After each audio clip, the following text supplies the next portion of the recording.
전능하사 천지를 만드신 하나님 아버지를 내가 믿사오며 그 외아들 우리 주 예수 그리스도를 믿사오니 이는 성령으로 잉태하사 동정녀 마리아에게 나시고 본디오 빌라도에게 고난을 받으사 십자가에 못 박혀 죽으시고 장사한 지 사흘 만에 죽은 자 가운데서 다시 살아나시며 하늘에 오르사 전능하신 하나님 우편에 앉아 계시다가 저리로서 산 자와 죽은 자를 심판하러 오시리라. 성령을 믿사오며 거룩한 공회와 성도가 서로 교통하는 것과 죄를 사하여 주시는 것과 몸이 다시 사는 것과 영원히 사는 것을 믿사옵나이다. 아멘. 거룩하신 하나님께 감사와 찬양을 올려드립니다. 죄악으로 물든 이 세대와 나를 불쌍히 여겨주시고 용서하여 주옵소서. 우리를 성령 충만케 하사 이 세대 가운데 하나님의 영광을 드러낼 수 있게 하옵소서.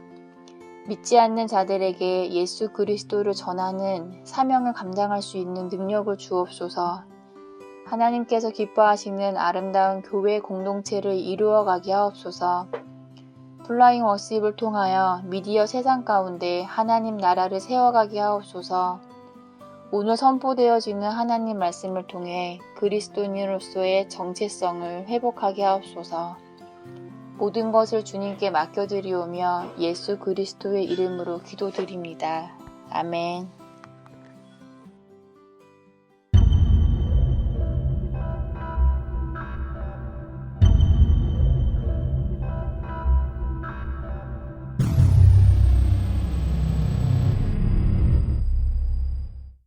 안녕하세요. 플라잉 워십의 신태호 목사입니다. 오늘도 영상으로 또 메타버스 공간 안에서 예배를 드리는 모든 분들을 주님의 이름으로 환영하고 축복합니다.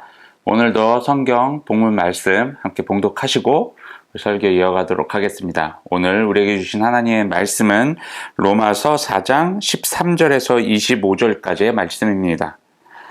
아브라함이나 그 후손에게 세상의 상속자가 되리라고 하신 언약은 율법으로 말미암은 것이 아니요 오직 믿음의 의로 말미암은 것이니라.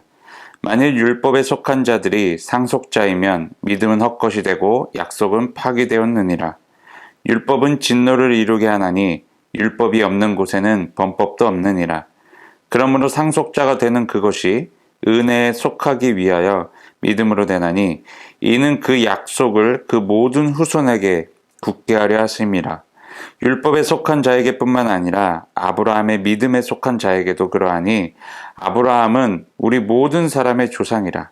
기록된 바 내가 너를 많은 민족의 조상으로 세웠다 하심과 같으니 그가 믿은 바 하나님은 죽은 자를 살리시며 없는 것을 있는 것으로 부르시는 이시니라. 아브라함이 바랄 수 없는 중에 바라고 믿었으니 이는 네 후손이 이같으리라 하신 말씀대로 많은 민족의 조상이 되게 하려 하심이라.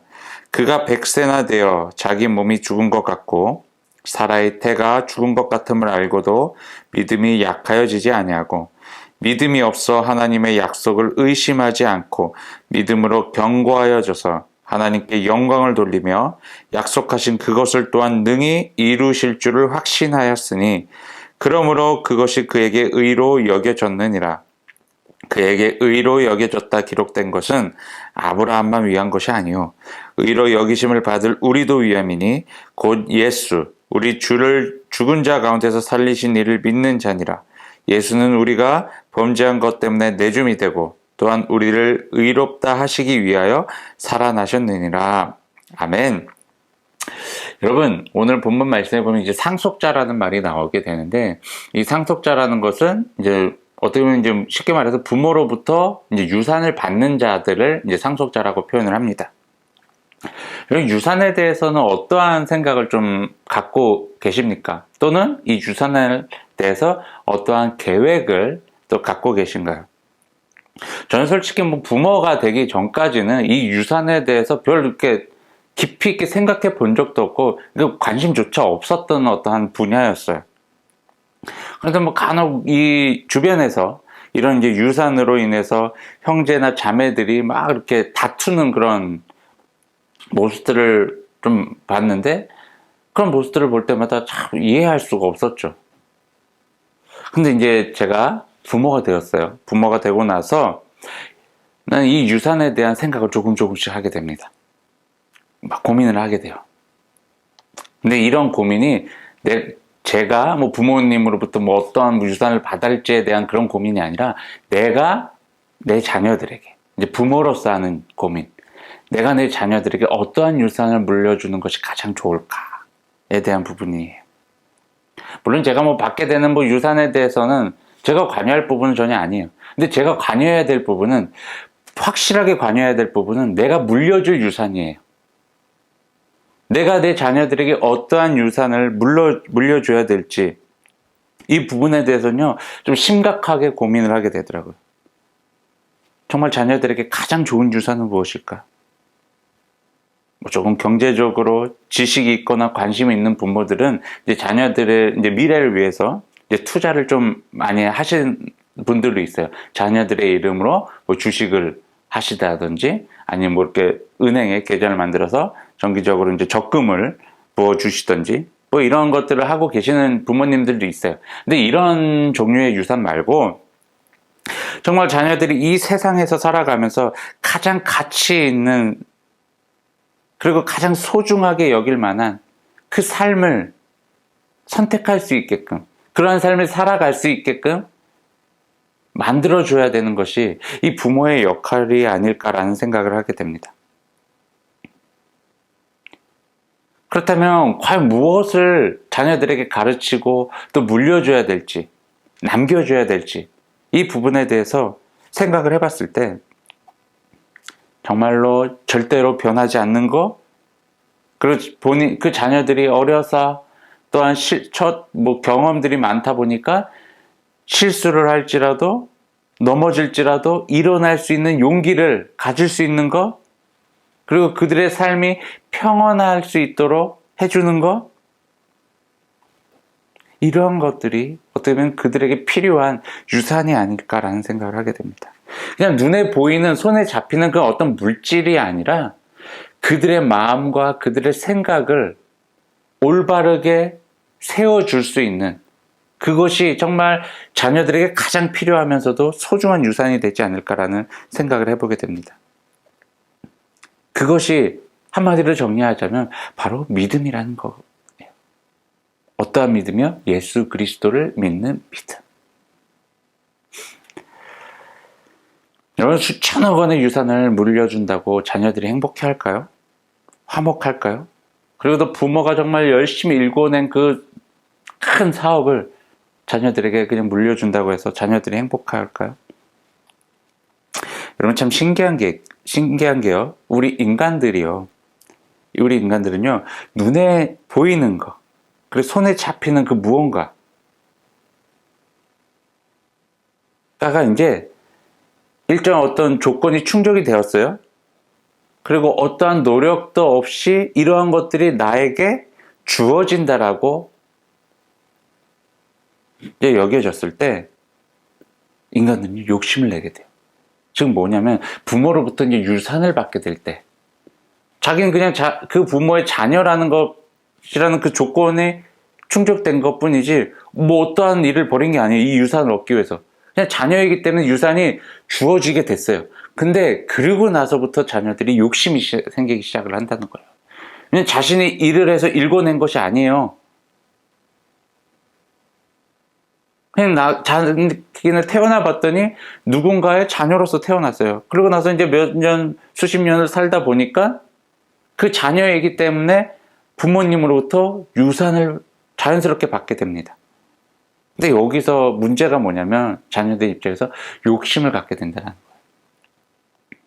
우리도 쉽게 말해서 이런 거잖아요. 이제 공짜로 뭔가를 얻게 되는 그런 순간이 왔어요.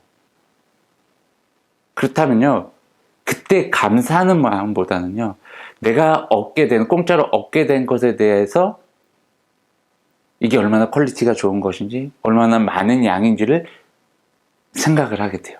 그리고 조금 더 많이 가졌으면 좋겠다, 조금 더 좋은 것을 가졌으면 좋겠다라는 욕심을 나도 모르게 품게 되는 것이 우리 인간들이라는 거예요.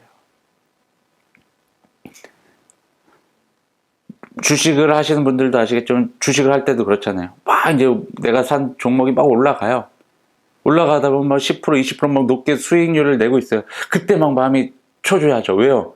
오르고 있는데 기뻐하는 마음이 있지만 그와 반대로 이걸 지금 팔고 내가 수익을 바로 챙겨야 되는데 라는 마음과 조금만 더 놔두면 더 올라갈 것 같은데, 조금만 더 놔두면 더 많은 돈을 벌 수 있을 것 같은데 라는 어떤 욕심들이 우리 안에 생기잖아요. 자연스럽게 생기는 거예요, 우리 인간들에게. 근데 중요한 게 뭐냐면 이 욕심은 생기게 되는데 이 욕심을 우리가 다스릴 줄 알아야 된다는 거예요. 욕심은 누구에게나 찾아와요. 그러니까 죄라는 것은요, 누구나에게나 문을 두드려요. 죄로의 유혹은 누구나 받을 수 있어요. 그렇지만 이 유혹을 받아들이느냐 아니면 끊어버리느냐, 이것은 우리가 해야 되는 문제라는 거예요.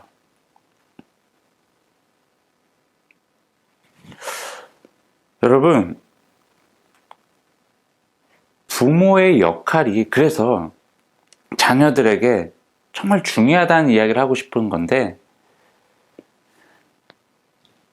자녀들에게 올바른 가르침이 필요한 거예요. 그러니까 올바른 훈련이 제대로 되어야 돼요. 올바른 교육이 되어져야 돼요. 인간의 습성은요, 변하지가 않아요. 그러니까 누구나 그런 습성을 갖게 돼요. 욕심을 갖게 돼요. 욕심을 품게 되고, 뭐 돈을 좋아하고 좋은 차를 타고 싶고 좋은 집에서 살고 싶고 이런 욕심들이 누구나 있어요. 근데 이게 나쁜 거냐? 나쁜 거라고 말을 하는 것이 아니에요. 이 자기가 가지고 있는 그 욕심, 어떻게 보면 마음들을 얼마나 잘 다스리냐, 이 부분이 중요하다는 이야기를 하고자 하는 거예요. 그럼 그렇기 때문에 부모의 역할이 왜 중요하냐면, 자녀들이 이 세상을 살아가면서 이 세상의 가치관대로 살아갈 것이냐, 이 세상이 추구하고 있는 그 가치를 추구하며 살아갈 수 있도록 만들어 놓을 것이냐, 아니면 정말 성경에서 말하는 하나님의 말씀, 하나님의 뜻을 쫓아가는 삶을 살 수 있도록 부모가 자식들에게 계속 가르치고 훈련시키고 교육시킬 것이냐, 이것이 중요하다는 거예요. 우리 인간으로 어떻게 자신들이 학습되어져 왔는지에 따라서 그들의 삶이 결정되어진다는 거예요. 누구나 상속자가 되고 싶어요. 누구나 부모로부터 유산을 받고 싶어요. 그런 욕심은 누구나 있어요. 하지만 중요한 것은요, 그 욕심을요, 내려놓을 수도 있어야 된다는 거예요. 포기할 수도 있어야 된다는 거예요. 근데 이것을 누가 가르치냐? 자녀된 입장에서 잘 몰라요. 근데 이걸 부모가 물려줘야 된다는 거예요. 만약에요, 부모가 똑같이 이제 그 부모님한테 유산을 받아내기 위해서, 그 욕심을 챙기기 위해서 막 노력을 했다면, 노력을 하고 막 형제 자매 간에 분란이 일어났다면, 그것을 그 부모 세대에서 끊어버렸어야 돼요. 근데 그것을 끊지 못한다면요, 그 모습을 자녀들에게 고스란히 물려주게 된다면요, 나중에 이 자녀들은요, 똑같이 그 유산을, 그 자신의 부모로부터 유산을 받기 위해서 똑같이 그 욕심대로 살아갈 거예요. 여러분, 어떠한 유산을 물려줄지는 이 부모가 선택을 할 수 있는 거예요. 근데 올바른 선택을 하셔야죠. 많은 돈 물려주려고 하지 마세요. 많은 어떤 뭐 사업, 뭐 업적, 이런 걸 물려주려고 하지 마세요. 정말 믿음을 물려줄 수 있는 부모가 되길 바랍니다. 진정한 믿음, 그 거룩한 삶을 물려줄 수 있는 그런 부모로서의 삶을 살아가시길 바랍니다. 여러분, 유대인들이 자신의 민족성을 자랑하는 것 중에 가장 큰 것이 뭐냐면요, 가장 1등 되는 것은 하나님이 자신들을 선택했다는 것이고, 두 번째로 중요하게 여기는 것은 하나님으로부터 선택받은, 그리고 하나님으로부터 언약을 받게 된 그 아브라함을 자신들의 조상으로 여기고 있다는 거예요. 그리고 자신들이 아브라함의 후손이라는 것에 대한 어떤 자긍심이 대단한 사람들이 이 유대인이라는 민족이에요.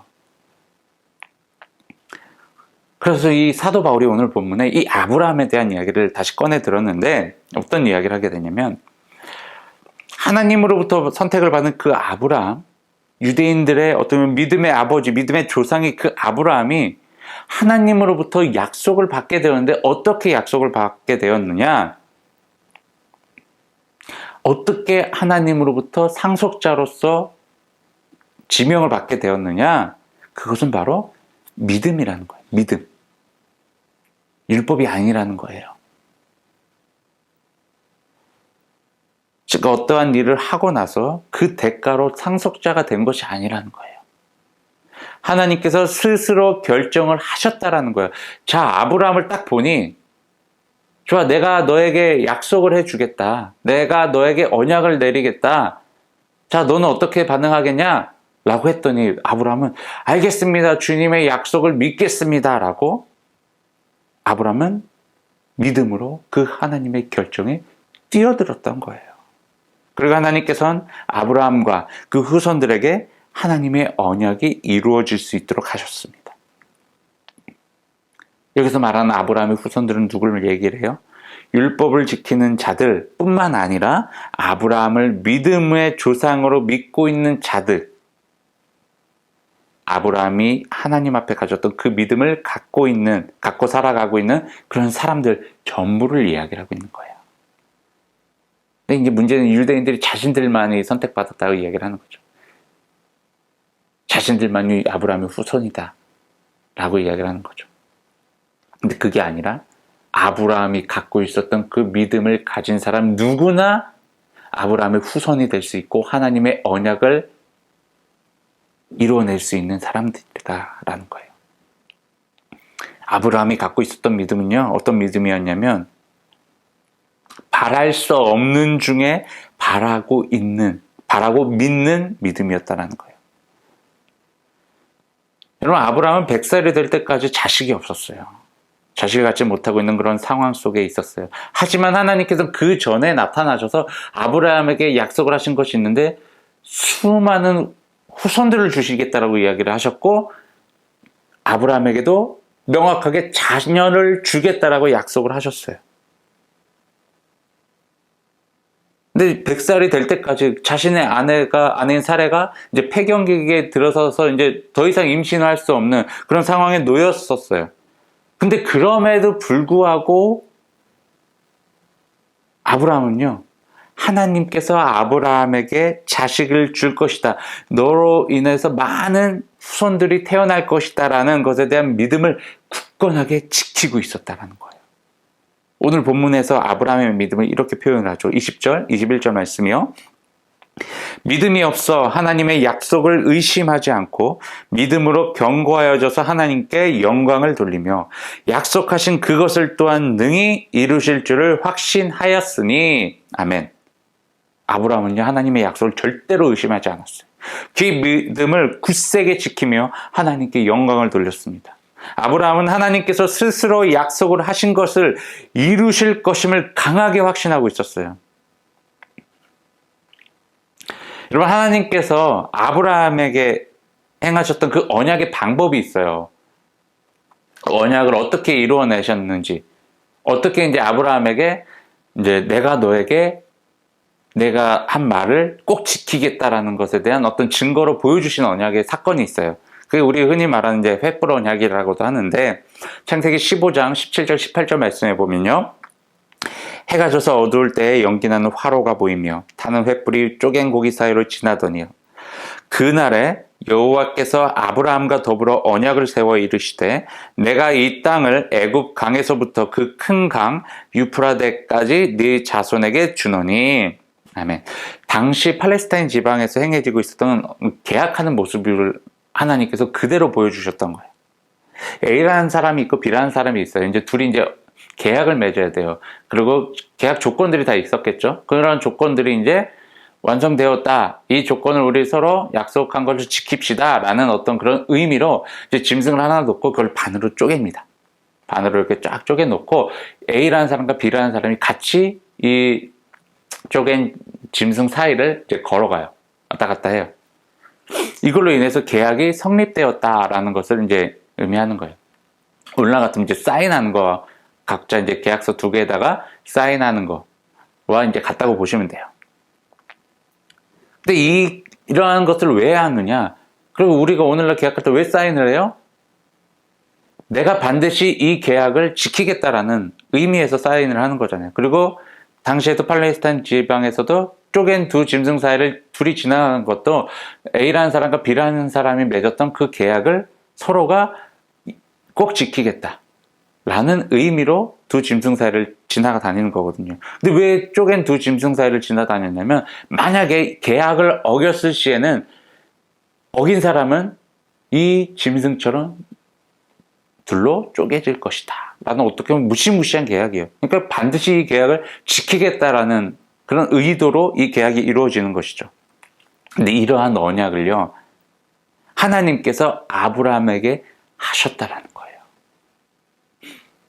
근데 잘 보면요, 성경을 보면요, 하나님께서 아브라함과 서로 상의를 해서, 그러니까 A라는 사람과 B라는 사람이 계약을 맺을 땐 서로의 조건들이 다 있잖아요. 그래서 서로 상의해서 어느 정도 충족된 상황에서 이제 계약을 하게 되는데, 아브라함과 하나님이 한 계약은 좀 달랐어요.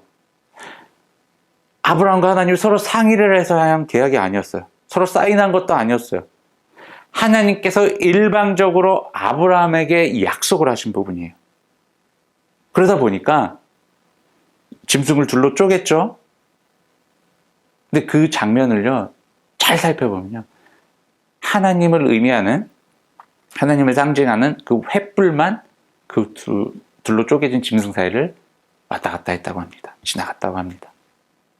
이러한 모습을 아브라함은 그냥 자다가 자꾸 눈을 깨도 눈을 비비면서 바라본 거예요. 멀리서 지켜봤을 뿐이에요. 즉, 하나님께서 아브라함에게 반드시 하나님께서 주신 언약을 이루어낼 것이다라는 것을 하나님은 아브라함에게 이야기를 했던 거예요. 본인 스스로가 쪼갠 두 짐승사를 왔다 갔다 하면서 혼자서 결정하고 혼자서 언약을 맺은 거예요. 이건 뭐예요? 아브라함이 이 언약을 지키느냐 마느냐 이런 부분이 아니에요. 하나님께서 아브라함에게 주실 것이 있는데 이것을 반드시 주시겠다라는 것을 하나님이 아브라함 앞에서 증명해 보이셨다라는 거예요. 그건 어마어마한 사건인 거예요. 그래서 아브라함은요, 그것을 믿음으로 취했어요. 그리고 이 횃불 언약 사건이 나온 이후에 이제 하나님의 언약에 대해서 나는 이제 쭉 나옵니다. 어떤 족속을 너희 후손으로 주겠다. 뭐 이제 이런 약속들이 계속 나오게 돼요. 근데 하나님께서 이 인류 가운데 또 한 번 하나님 마음대로 일방적인 언약을 하신 것이 있어요. 그게 바로 뭐예요? 예수 그리스도의 십자가 사건이에요. 십자가의 언약이에요. 십자가에 달려 세상의 모든 죄를 짊어지시고 대신 죽으신 그 예수 그리스도, 그분께서 죄를 이기시고 다시 살아나셔 하늘로 올라가신 그 사건, 그것을 믿는 자들에게 의롭다함을 주시겠다, 의로운 삶을 허락해 주시겠다, 영원한 삶을 허락해 주시겠다라는 언약이 이 십자가 안에 담겨져 있었던 거예요. 여러분, 우리 예수님을 믿으셔야 돼요. 여러분, 성경은요, 특히 이제 사도 바울도 마찬가지지만 교회를 다니라고, 교회를 열심히 다니라고 말하지 않아요. 예배를 빠짐없이 드리라고 말하지 않아요. 선교하러 나가야 된다라고 말을 하지 않아요. 예수님을 믿으라고 말을 하고 있습니다. 교회를 다니는 것이 아니라 내 자신이 하나님 앞에 거룩한 교회로 세워가는 것, 그리고 예배를 빠짐없이 드리는 것이 아니라 내 몸을 거룩한 산 제물로 하나님 앞에 끊임없이 드리는 것, 선교 활동을 열심히 나가는 것이 아니라 하나님이 주신 마음을 품고 그리고 그 마음으로 살아가는 것. 여러분, 더 이상 본질은 잠시 뒤로 한 채 보여지는 결과에만 집중하며 살아가지 마시길 바랍니다. 하나님은 우리의 중심을 보시는 분이십니다. 그리고 하나 더 나아가서 아브라함이 후손들에게 전해준 그 믿음, 우리에게까지 지금 흘러 들어왔던 이 믿음, 우리도 우리의 후손들에게, 우리의 자녀들에게 다음 세대 가운데 이 믿음을 올바로 전해줄 수 있는 믿음의 선배가 되어야 되지 않겠습니까? 아브라함을 하나님께서 선택하시고 그를 통해서 상속이 이루어졌어요. 하나님의 나라가 전파되어지기 시작을 했어요. 전해지기 시작을 했어요. 하나님의 기업들이 아브라함을 통해서 아브라함의 이름으로 아브라함의 후손들에게 전해지기 시작을 했어요. 그리고 오늘날 우리들에게까지 전해졌어요. 그렇다면 우리가 해야 될 일이 뭐예요? 아브라함처럼 정말 하나님을 온전히 믿는 그 믿음, 정말 믿을 수 없는 그런 상황 속에서도 굳건하게 그 믿음을 지켜나갔던 그 아브라함의 믿음을요, 품고 있어야 되고, 더 나아가서 이것을 우리의 자녀들에게 가르쳐 줄 수 있어야 돼요. 우리 자녀들이 이러한 믿음을 가지고 이 세상 가운데 살아갈 수 있도록 우리가 교육시키고 가르치고 훈련을 시켜야 되는 것이 이 우리 부모 세대가 해야 될 일임을 여러분 기억하시길 바랍니다. 쓸데없이 다른 거, 많은 돈을 어떻게 하면 잘 벌 수 있는지, 어떻게 하면 좋은 직장에 취업할 수 있는지, 좋은 대학에 갈 수 있는지, 물론 이런 거 중요해요. 중요하지만 이것보다 이것은 나중이에요. 이 세상 가운데 하나님의 말씀으로 하나님의 뜻을 이루어가는데 어떻게 잘 살아갈 수 있을지, 어떻게 하나님의 약속을 붙들고 살아갈 수 있을지, 하나님을 향한 그 믿음을 어떻게 굳건하게 지켜나갈 수 있을지를 가르치는 것이 그 무엇보다도 중요하기에 이것을 우선적으로 물려줄 수 있는 우리 부모가 되길 소망합니다. 그리고 자녀들도 정말 하나님의 뜻을 쫓아가는 것이, 하나님의 말씀을 따라가는 것이, 그리고 예수 그리스도를 믿는 것이 우리 삶 속에서 가장 큰, 가장 중요한 것임을 기억하며 살아가시길 바랍니다. 기도하겠습니다. 사랑과 은혜가 충만하신 하나님, 참으로 감사합니다.